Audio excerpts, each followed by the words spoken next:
Gershon will take some further questions. Thank you.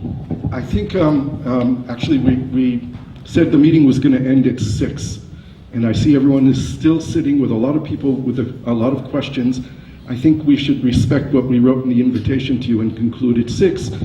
People who want to stay around and talk more are willing to, are more than welcome to do so, and maybe our panelists will be able to talk a little bit more with you individually. I'd like to say a couple of words in conclusion. There's no way that we can have a 2-hour discussion and save Gaza, obviously.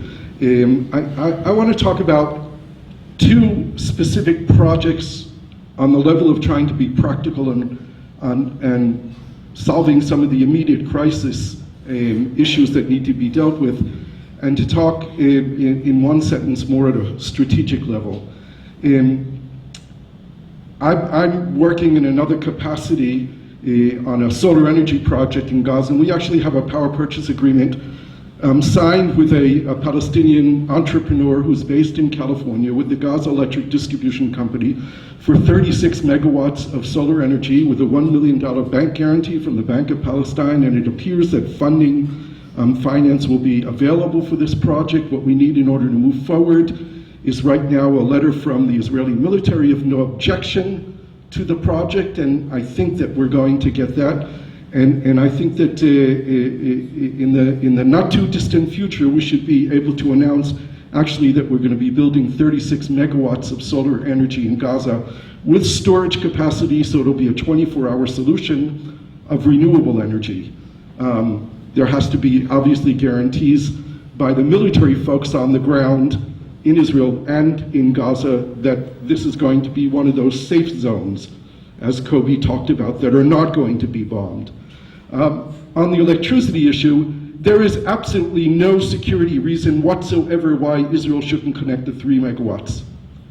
This has been a demand, the money is available. We're talking about a cable which needs to be one single cable over a very short distance, and it must be done, and there is no excuse whatsoever for it not to be done, especially when we consider the fact that we know that their shit flows into the sea to Israel.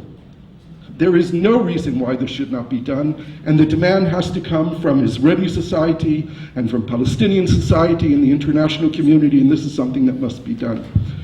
On the water issue, Dr. Shaddad, you know I come to you for 10 years with a concrete proposal with private sector companies supported locally and internationally, that in 1 year we could start delivering 50 million cubic meters of water to Gaza in refitted super tankers that are available on the international market today to be sold at very cheap prices because of the low price of oil.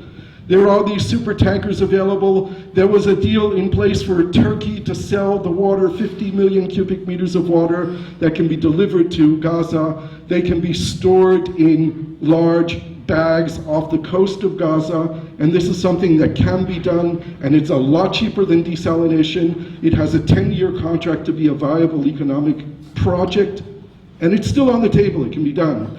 And within 1 year, we could start delivering that water. So this is something that if the fishermen couldn't reach 6 miles, they want them to let you all the bad comments. We were never given the green light to even challenge the Israelis with the prospects of doing this, and we were talking about a half-a-kilometer pipeline from the sea to the coast, something that could be done.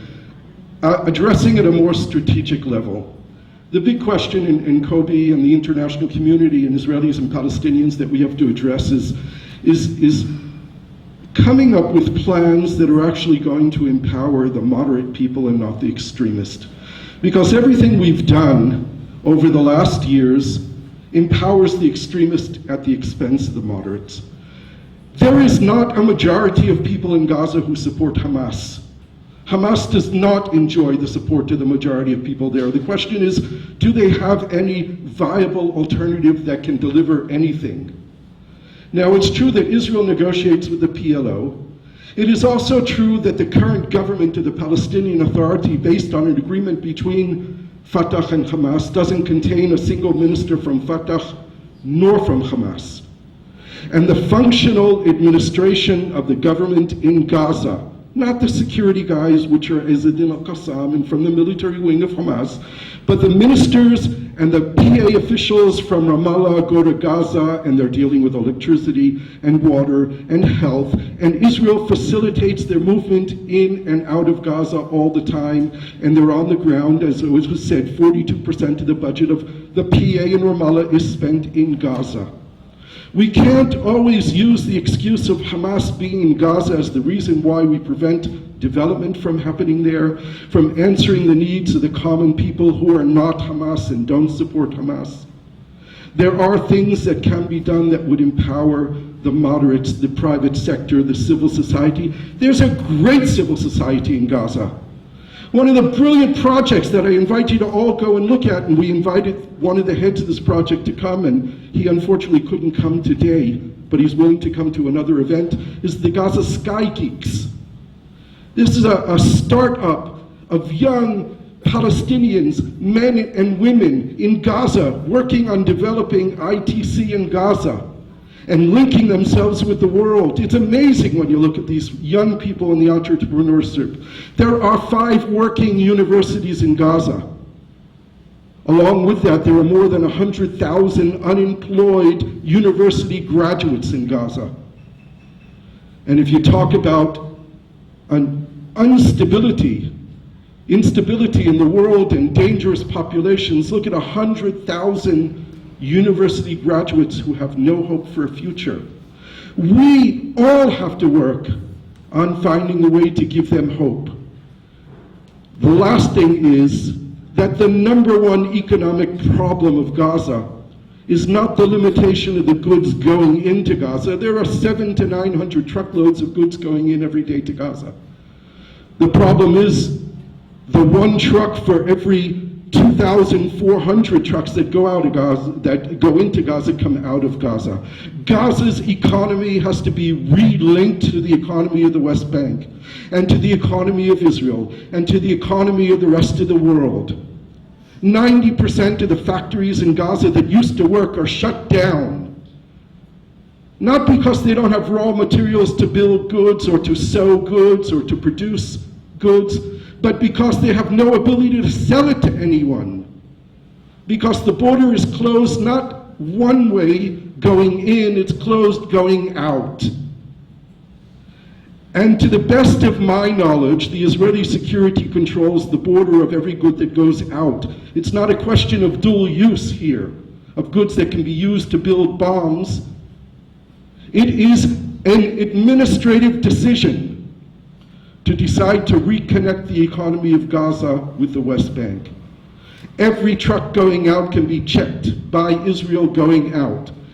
Like it was checked currently and was bombed by Hamas. We have much better technology than we had before. We have scanners that check containers. That you remember who bombed Karni?